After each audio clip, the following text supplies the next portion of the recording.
I'm listening to 49er Rush. Niners all day. Let's bring 6 home, baby. Let's go. I love it, man.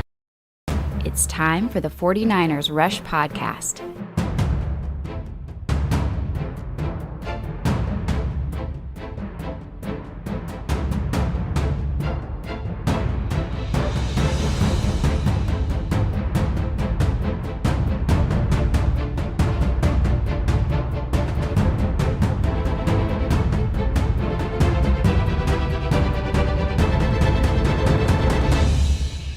And here's your host, John Chapman. What is going on, faithful? It is absolutely incredible to be with you. It's Monday. I don't even know my days. Back in Los Angeles. Finally got home off of the mountain, which was incredible. And I'm so happy to be here with you guys today because there's just too much stuff to talk about. Like the 49ers are coming off one of their most historic and probably will be memorable games in a very long time. Like it's definitely up there. Going, the snow, Lambeau, you're playing against Aaron Rodgers again. You defeat Aaron Rodgers again. And man, we're going to the Nfc Championship, which is also because this is the 49ers 17th NFC Championship. This is not something like... This is how storied this franchise is, okay? So, for example, and I do want to say, shout out to everybody getting your hashtag CCs in, because this is the episode to do it. Because we're giving away this hat, thanks to an anonymous Patreon supporter that is just trying to promote the community. We are giving away one of these bad boys every day this week, every episode. So, for those of you that subscribe and turn that on, I want to say thank you. Really do appreciate that. And again, this is it, man. We're giving away one of these. If you can't see it, this is the red residency hat, the SF one that a lot of the players wear. So yeah, that's what we got. Really, really excited to give these away. All you got to do is hashtag CC. So if you haven't turned on your notification yet, I don't know what you're doing, guys. Come on, man. Hit us up. Win some stuff. Let's go. Let's go.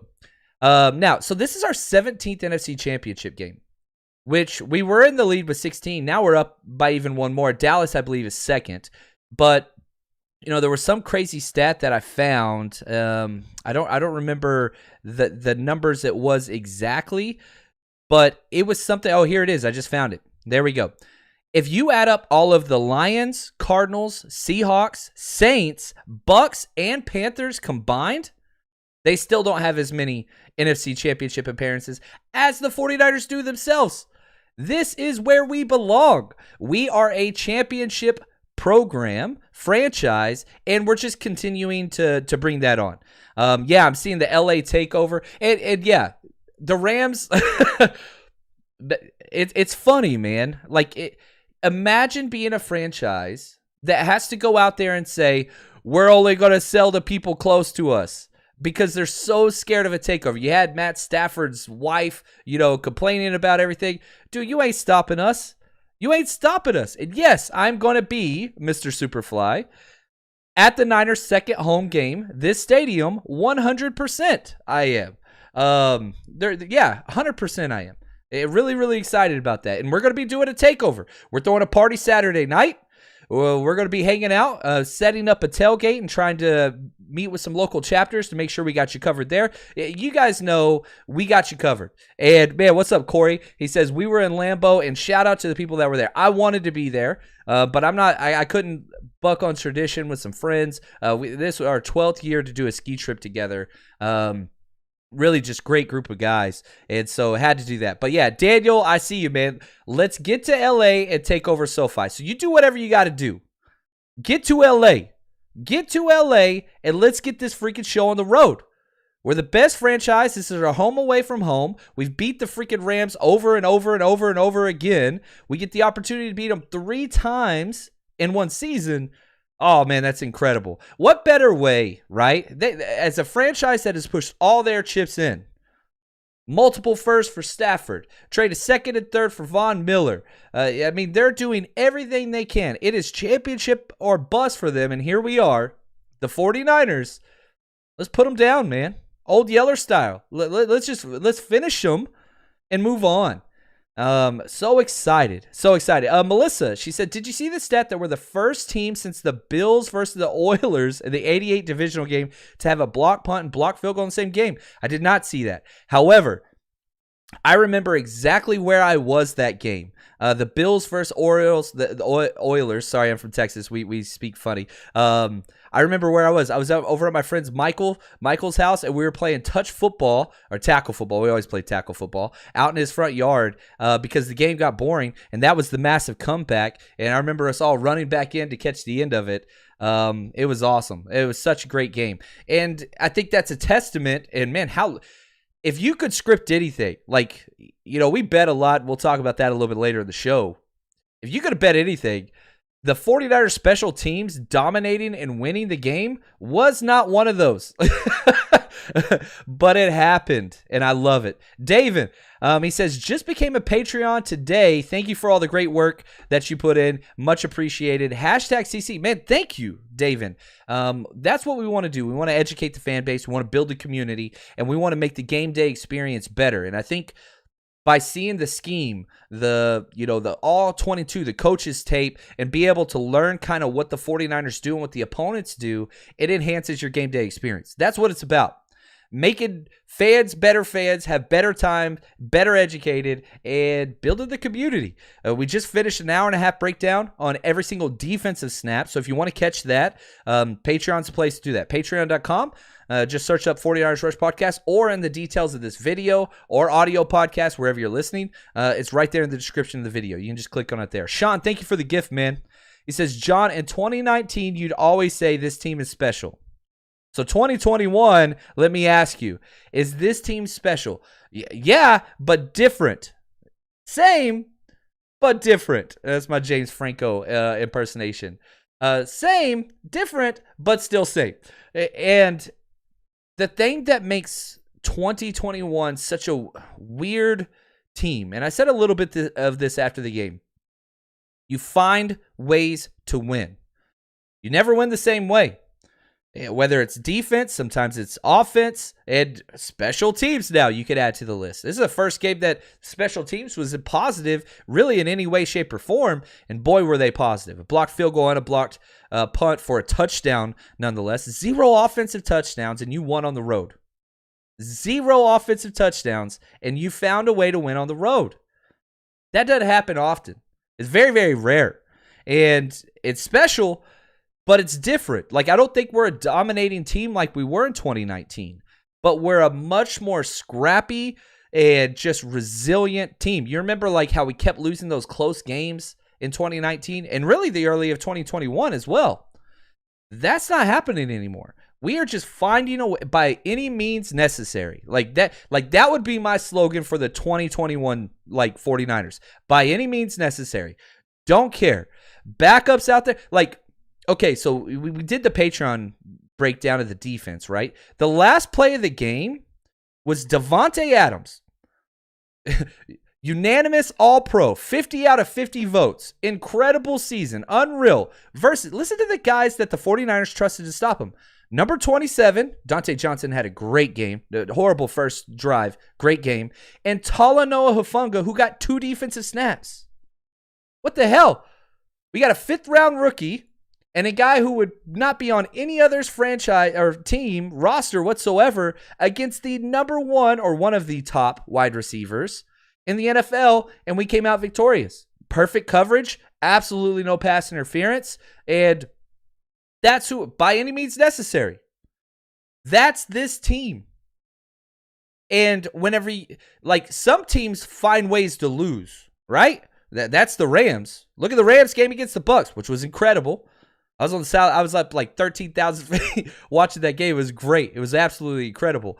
But they find ways to lose.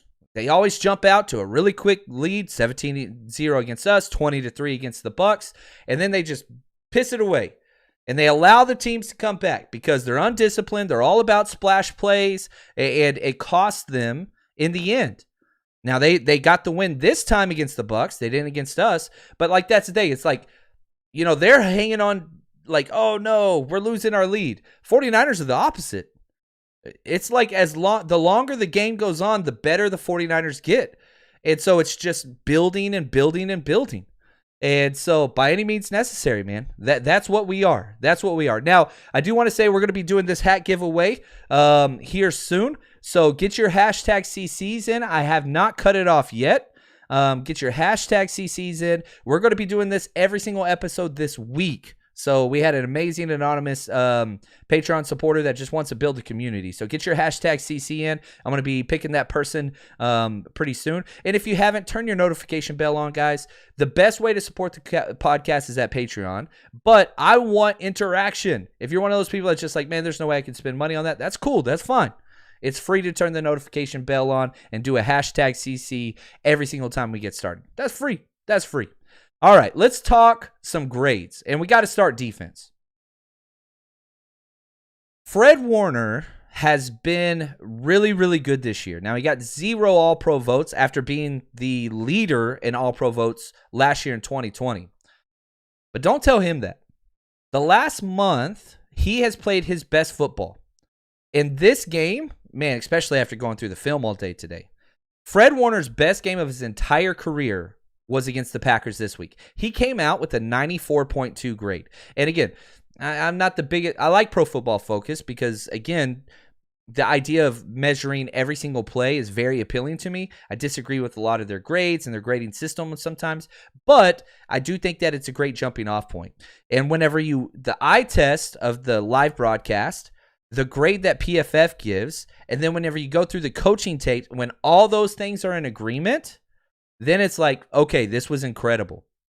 And not only was he the highest graded player really for our defense, he was the highest graded player for the entire game on both sides of the ball. Packers, 49ers, didn't matter. That's how good he was.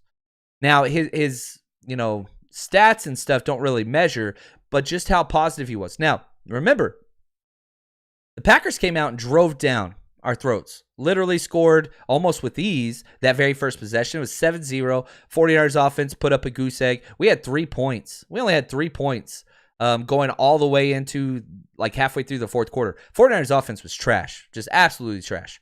The entire game. You scored 3 points in 3.5 quarters. You have no business being in the game. But the reason why they did stay in that game was Fred Warner. Defense gave up 7-point touchdown. Fred Warner pulls everybody to the side and basically gave a halftime speech telling them what's up, came out and responded. Now, it's one thing to give a speech. It's another thing to give a speech whenever you're the emotional leader, you're the financial dollars leader, which is a big deal in the NFL, but then to do it, that peanut punch, whenever he knocked the fumble out, that was unreal. It was unreal. And that was the turning point. After that, the Packers offense couldn't do anything. They couldn't do anything all game. They got a field goal late. They did get within the 5-yard line, and again, Fred Warner was one of the key players, and Nick Bosa, and actually, no. The next player, here we go. Fred Warner, best game of his career. Nick Bosa was number 2. He had an 89.4 grade, and he was unbelievable. 2 sacks, 5 pressures, 2 tackles for loss. He was all over the place. Another 2 quarterback hits. Emmanuel Mosley, that dude was laying some freaking hits, man. He had the hit of the game by far. He was just knocking the crap out of people. He had an 81.2 grade. Then you got Jordan Willis, 73.3. He's the one that blocked the punt. And Eric Armstead. Eric freaking Armstead. 4 pressures, 2 sacks, 2 tackles for loss, 2 additional quarterback hits. That's the best 3-game stretch that has happened in Eric Armstead's career. And I'll say this, and I believe this. I like Eric Armstead. So, if you don't like my Eric Armstead takes, that's okay. Not a big deal. 49ers do not win versus the Rams, versus the Cowboys, or versus the Packers without Eric Armstead. That's how good he was. Incredible performances. 3 straight weeks when the 49ers needed it most. If you remember, when the Packers were on the 5-yard line, he got a sack on 3rd down, force him to punt, or force him to kick a field goal. Very next drive, he got a sack on 3rd down, force him to punt out of the back of their end zone, got the block kick on that one. So you're talking about back-to-back drives ended by Eric Armstead at the most key points in the game. Now, and again, you can go back and you say, oh, DeForest Buckner and all those things. And you're not wrong. I love DeForest Buckner. He's incredible. In fact, I root for the Colts whenever they don't play the 49ers. That's how much I love DeForest Buckner. But I'm telling you right now, you got to be happy with the results with Jimmy Ward and Eric Armstead. Now, Javon Kinlaw's injured, so sure, you want to fly that parade, cool. But it wasn't the wrong choice. Not now, it's not.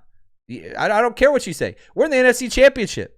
A big reason why we're in the NFC Championship, this 3-game stretch, man, it's 100%. Eric Armstead's unreal. Go watch. If you're not a Patreon subscriber, subscribe. Go watch. Delete your membership. Tell me, I just wanted to check Armstead. I'll refund your money. And tell me I'm wrong. You get your money back whether I know you're wrong. If I'm telling you, go do it. It won't cost you a penny. I'll refund everything and I'll pay the taxes. Don't care. It's such a big deal. That's how damn good he was. Thank you, Marquez, for the gift. I love it. I appreciate the little emoji dancing. It's wonderful. Appreciate that. That is awesome. So here we go. Let's do this. Let's do our hat giveaway. If you want to buy one of these hats, you can just head over to Residency. They're the ones, they don't sponsor the podcast. I bought them just straight off their website. So it's Residency, but instead of the E, they have a 3. That's how you kind of find it or whatever. But our winner, #CC, goes to Chris Knight with 2 Ks. Congratulations. Go ahead and reach out to me. 49ers Rush Podcast at gmail.com. We'll get your information. We'll get that sent out to you. So just want to say congratulations. And if you didn't win, guess what? We're giving one away every single episode. So come back with us. Again, turn that notification bell on. We're going to be giving stuff away like crazy. Now, speaking of giving stuff away like crazy, if you're coming to Los Angeles, this is where I live. You come to my house. It's a 49ers house, right? We're throwing a huge party, 49ersrushroadtrip.com. We're going to be back on the beach, and we're going to be at Baja Sharkies at Hermosa. Come have a good time with us, man. People that come to our parties, they always come back because we have a good time. Build relationships with people. The wifey's coming out. She's going to be helping. It's going to be a really good time. And, man, we got a lot of stuff to give away. 49ersrushroadtrip.com. Adam Garcia, thank you so much for the gift, man. He says, I owe Gold a sincere apology. He is locked in with nothing but a ring on his mind. Without him, we are at home on the couch right now. Adam's one of the most rational fans I have ever encountered. And this dude knows what he's talking about. Gold can piss you off. A kicker that holds out, gets that much money, and gets injured all the time in warm-ups, it's frustrating. He's 20-0 in playoff field goals. And not only is he owning people on the field, he's talking trash to people after, like a kicker talking trash to fans. Like, I want that in my soul. Like, I love it, man.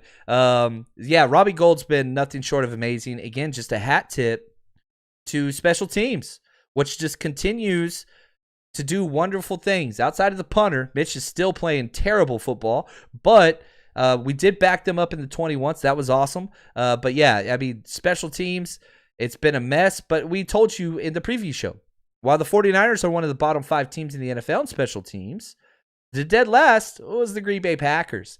Even on the field goal, the game-winning field goal, the Packers only had 10 players on defense out there. 10. So, like, they're just not good. They're not coached well. Now, one of the things that I do think is interesting, Richard Hightower, who is the special teams coordinator, and we've gotten worse and worse every year, I think he saved his job, which is a good and a bad thing. So we'll have to see about that. We'll spend some time in the offseason. Now, for those of you that can make it out to our party Saturday night, it's going to be incredible. Look at all the stuff we are giving away. Bear no expense, man. And again, when people like buy their tickets and stuff and get added to the guest list, this is what it goes to. Check out all the stuff we're giving away. Check this out. Check out what we got for the 49ers Rush Road Trip NFC Championship Edition. We got Debo autographed. We got Frank Gore, baby. We got Elijah Mitchell, baby. We got another Elijah Mitchell, another Debo, another Frank Gore. And freaking the stud himself. You know what's up. Let's go, Roger Craig.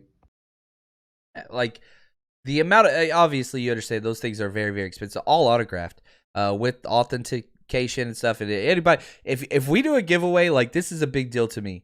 Like, I'm putting my reputation on that. Like, it's going to be, I don't cut corners. It's just not that's not what we do here. So if you want to take part and win one of those, we do trivia, we do raffles, we do giveaways, we do all kinds of stuff. It's an absolute blast, man. Come on. And again, if you can't afford it, I understand that. I get that. But if you're in the area, you want to come party, man, that's where it's at. Come have a good, that Gore jersey, that old Gore jersey, just freaking gets me excited. Now, let's jump back to the defensive grades and let's talk about the flip side, okay?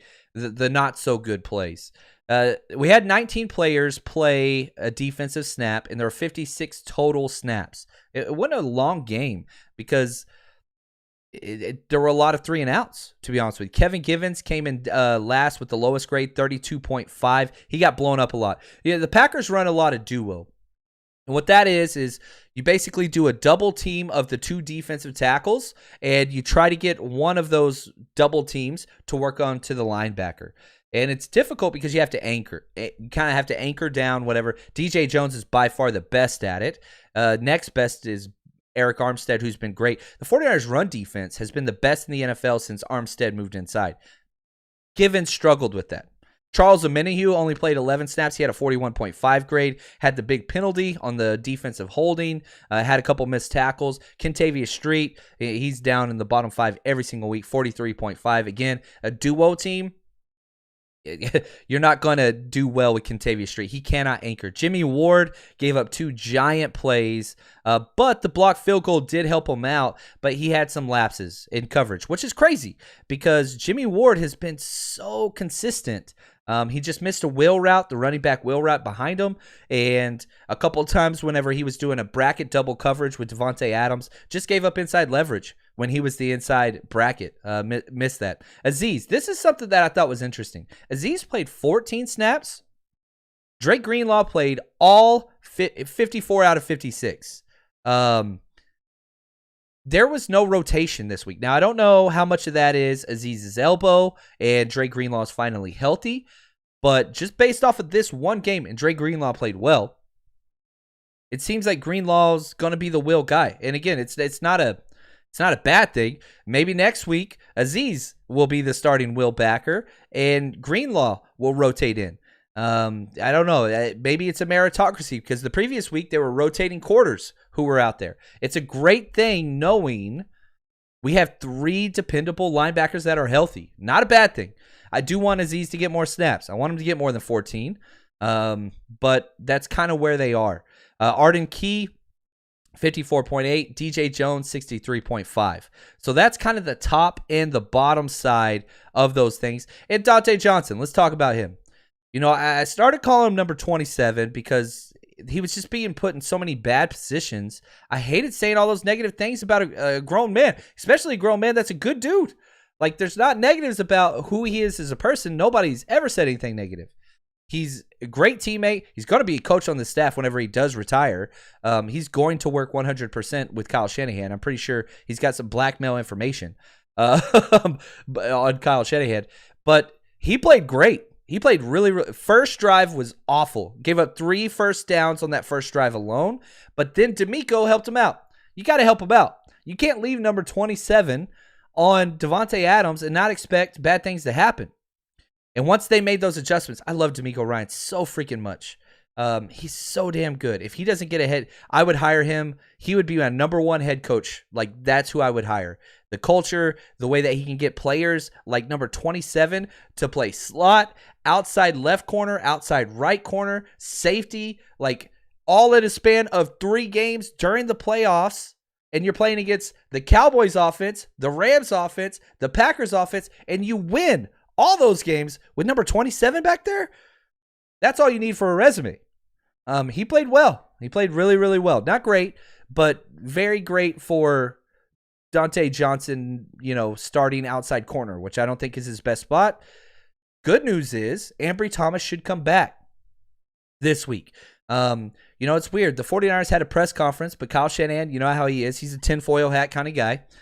They didn't release the video. Maybe it's out now as we're recording this, but they didn't release the video. So I want to say thank you to Matt Barrows and Matt Mayoko. This is where I got this information from. What they basically released out is that Ambry Thomas is feeling better and hopes he can practice Wednesday, which is interesting because Ambry Thomas practiced all week last week. He didn't miss one practice, but he was limited with that knee bone bruise and was seen limping a lot. The quote that they took away was, quote, much better chance at playing, end quote, versus last week. So you need to have them.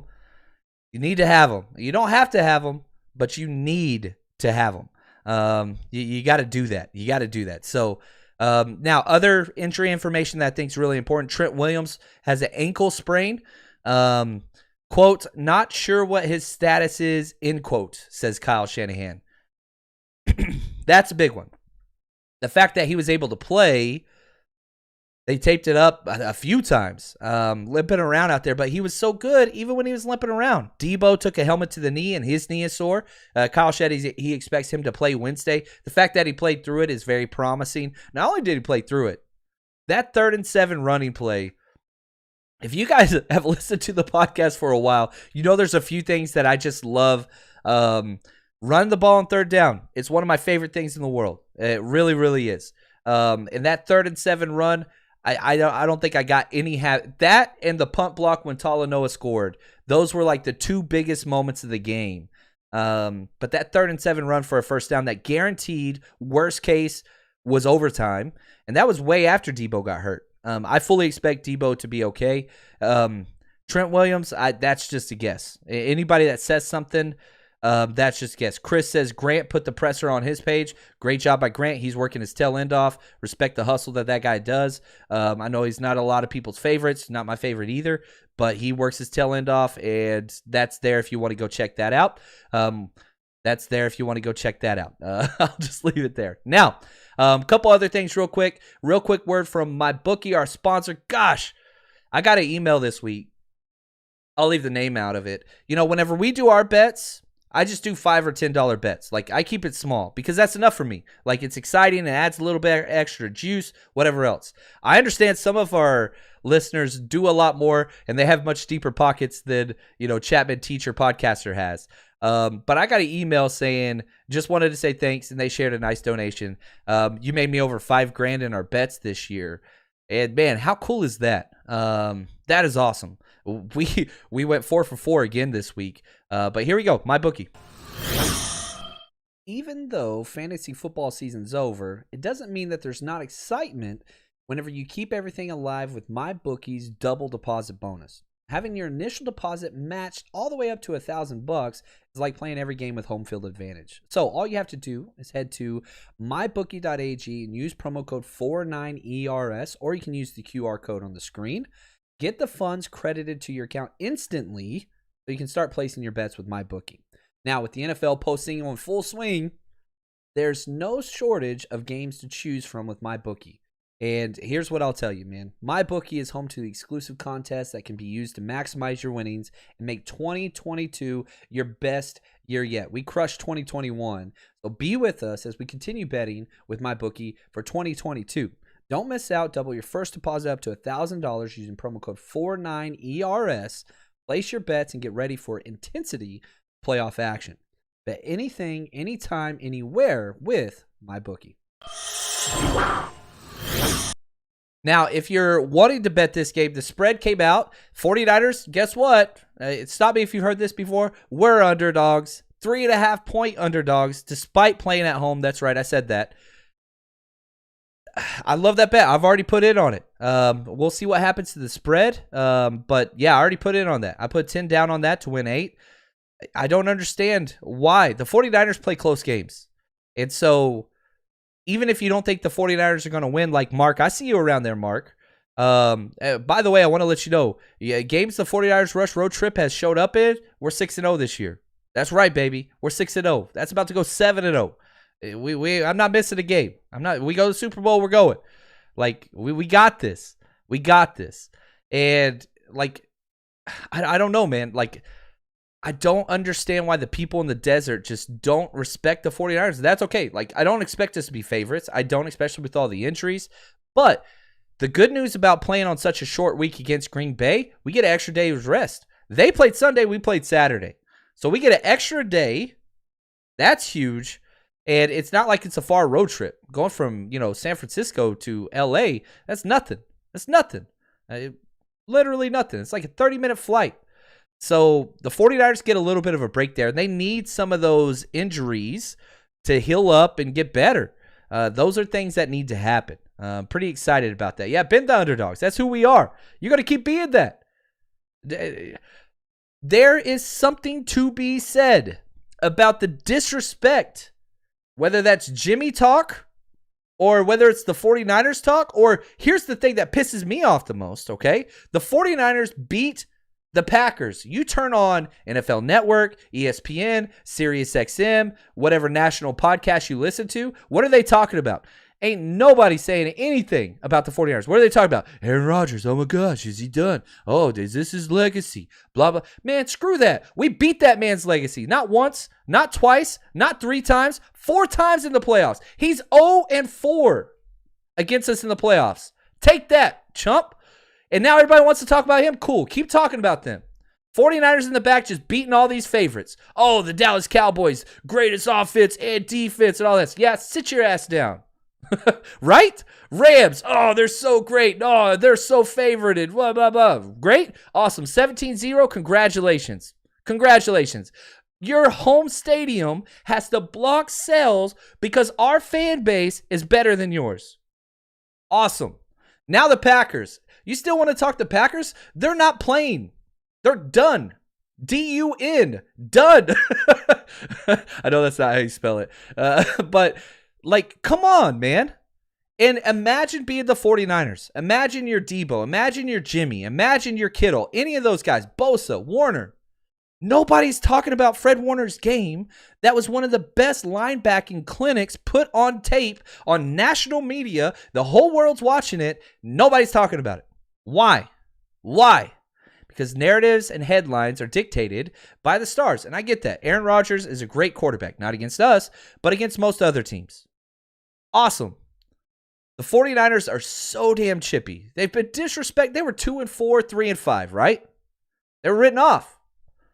And still, now we're in the NFC Championship. Nobody talking about us. Ooh. Gosh. Oh, get it, man. Gonna get me fired up. Gonna piss me off. And if I'm mad, and if our fans are mad, and you feel like the city of Los Angeles is out to get you, good gosh, you've got, I don't know if you guys saw, I should have screen captured this. Sorry, I've been traveling. I just flew in today. But you had Frank Gore saying, hey, I'll buy your tickets. You had Joe Staley saying, hey, I'll buy your tickets. You've got freaking Debo. You've got Kyle Juszczyk encouraging. Guys, I understand the financial whatever. I get that. But if you have the means and you're a Niners fan, this is the bat signal. That's what this is. We have had a positive impact as a fan base on the games, on the road, in the playoffs, against some of the most storied franchises out there. Now, the Rams sure as hell ain't one of those. Ooh. Man, I'm sorry. Sorry I went off on a little little rampage there. It happens, right? It happens. Anyway. Now, I'm going to get to some more offensive grades here in a second. But before I do, enjoy this moment, right? We're in the playoffs. It's the NFC Championship. Oh, some teams don't go to this. Seattle Seahawks have been to 3 that's it. They've been to 3. They've been to 3 NFC Championships. We've been to 3 NFC Championships this decade. This decade. Do you understand that? Jimmy Garoppolo's got us, and again, whether or not you agree that he got us there or not, yeah, I'm in between, whatever. Jimmy Garoppolo has played in 2 NFC championships in 3 years. This is rare. We're spoiled. We're lucky. But looking long term, here we go. All right, guys, I've been teasing this for a minute, but it's time. Here we go. We're hosting our draft party in Las Vegas during the first and second round of the draft. It's going to be incredible. It's going to be a small party. We're talking around 200 or less, which we've been having that show up just at our Rush road trips. The only difference is for our NFL draft coverage, days 1 and day 2, we're going to have 2 49ers join us, rookie Elijah Mitchell and all-pro linebacker and captain of the defense, Fred Warner. So, if you want to participate in this and get to know these players, and again, it's going to be an intimate setting, pictures, autographs, going to have them on the pod, interview them, things like that, live while you are there in Las Vegas. You got to text this number. It's the only place you're going to be able to get access to early bird pricing, exclusive offers, because we're going to fill it up ourselves. I'm just telling you that right now. So what you have to do, you text the word draft, D-R-A-F-T, to this phone number. It's on the screen, or just listen to me read it off to you, 833-306-0365.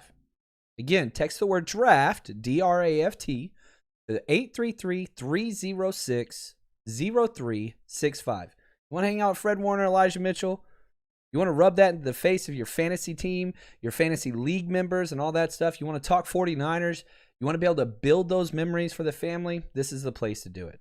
So check us out over there. And again, when we sell out, it's going to go quick. So whenever we release that information on that to the draft number, make sure you move quick on it. Come party with us. It's going to be one of the... Been building this for a long time and really excited to provide this for the faithful, for our listeners, and to continue to build a community. So come party with us during the NFL draft in Las Vegas. Excited to see you guys there. All right, so please, I hope you guys take advantage of that text number. If the 49ers win and go to the Super Bowl, yeah, I'll be there. I have to. I don't feel like I have a choice. It killed me last week not to be in Lambeau, partying with Devin, my good friend, and his brothers, like awesome Sean, great people, the Gad brothers.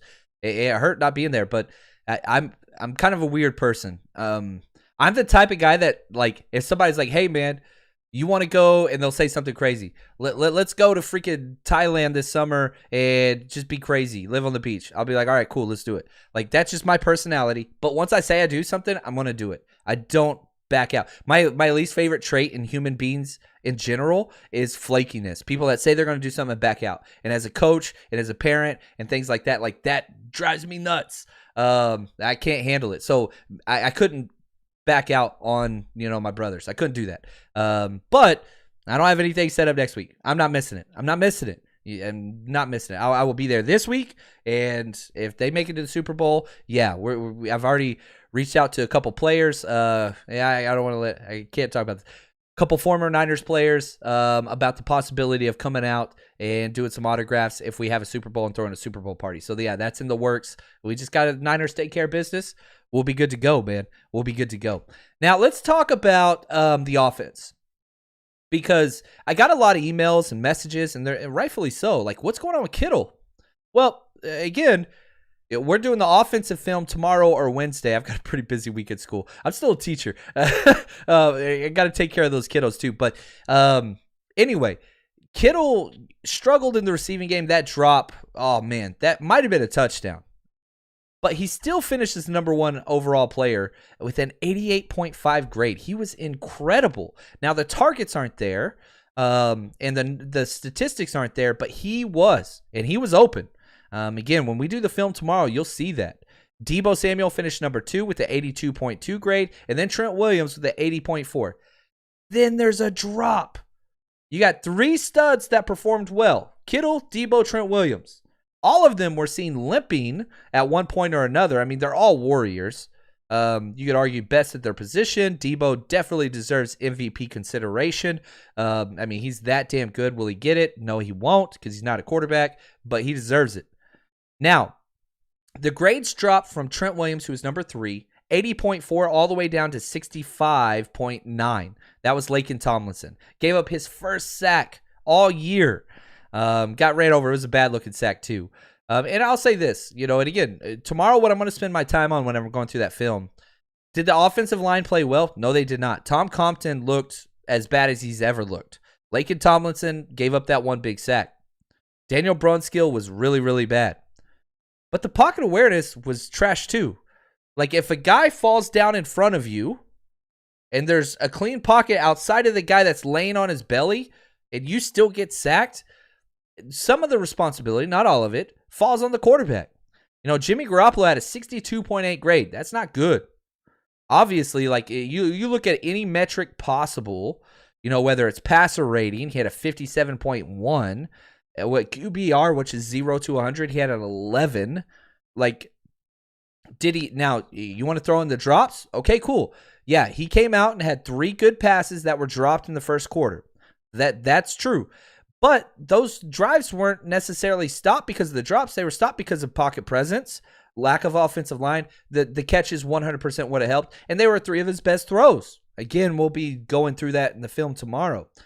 But that wasn't a good game by Jimmy Garoppolo. Did he win the game and did he deliver some clutch throws in the fourth quarter? Yes, he did. And he should get credit for those things. But again, this is the 4th straight game that he has more interceptions than touchdowns. Not collectively. I'm talking about individually. This game, he had 1 interception and 0 touchdowns. You could do that for 4 games in a row. Which there's 2 ways to look at this. The 49ers are so good. The quarterback can count against you. If you throw more interceptions than touchdowns, you're not a positive impact on the team. I think most people would agree with that. To be a good quarterback, usually it's a 2-to-1 touchdown interception ratio minimum, right? Jimmy Garoppolo is nowhere near that, but he wins games. So what's the narrative there? The narrative is this roster and coaching staff is so damn good that you can overcome those things. Now, what happens when Jimmy finally has a good game? And he's had a lot of good games against the Rams. This team's going to be unbeatable. The biggest team that I was most afraid of, and again, this is me looking forward as a fan, was the Buffalo Bills. Because I thought if that team's on, they're unbeatable. Well, the offense was on, and Josh Allen probably had one of the greatest performances in playoff history, and they still lost. Their defense wasn't. Well, they're out. I so much want to play the Rams and then the Bengals. That's what I want to happen. And so far, I mean, you go back and listen to it. I said I wanted Dallas or Green Bay. And we got Dallas and we got Green Bay. And then out of the Bucks and the Rams, I said I want the Rams. And out of the Bengals and the Chiefs, I want the Bengals. That's what I want. So hopefully it just keeps going. And luckily we've been betting that way and it's gone extremely well. So hopefully that continues. Now, let's see here. Steven, he asked this question. I got this email a handful of times. I wonder if Mostert will play in the NFC Championship game or is he not allowed? He's allowed to, but he chose to have surgery. And this is a big reason. Mostert's not coming back, guys. His contract's over this year. And whenever he got injured, he had the opportunity to wait and let it heal naturally and come back and play this year. He chose to have surgery. It's not a bad choice for him in his career. He has not made a lot of money. He's made a lot compared to teachers. But as a pro, undrafted free agent, bounced around, cut. This was the year he made the most and was like $2 million. He's got 1 contract left in his career. He'll go to the highest bidder, and he deserves that. I don't see, and it doesn't make me happy to say this, I do not see Mostert wearing the 49ers uniform again. And he's been awesome. He's a great human being. His family's incredible. They've been through a lot of stuff. He's a great guy. I want nothing but the best for him. But he will not be playing for the 49ers again. So, take that for what you will. Now, let's look at the negative scores on the offensive side. Brandon Ayuk, 45.1, lowest grade. Juwan Jennings, 47.4. Daniel Brunskill, 49.1. Kyle Juszczyk, 55.5. Compton, 56.2. That's where it is. And it's going to be a different game next week. 1, you're in a carport. 2, it's nice weather, and you're going to be able to move the ball. It's not going to be a low-scoring game. And so we'll see there. We'll see there. But, man, I really hope that you guys enjoyed this show. Hopefully you had a lot of fun. And, man, head over to Patreon. Let's go, baby. That's where the content is. That's where we work on all those things. And, again, if you did not win anything today with the hat, we're giving away more this week. So keep coming back. We got a lot more content this week. And, man, enjoy this time. Some teams do not enjoy this because they can't get there. Some teams can't even get there. We're in the NFC Championship again, baby. That's what we do. That's what we do. And I'm freaking pumped about it. But thank you. And as always, stay strong, faithful.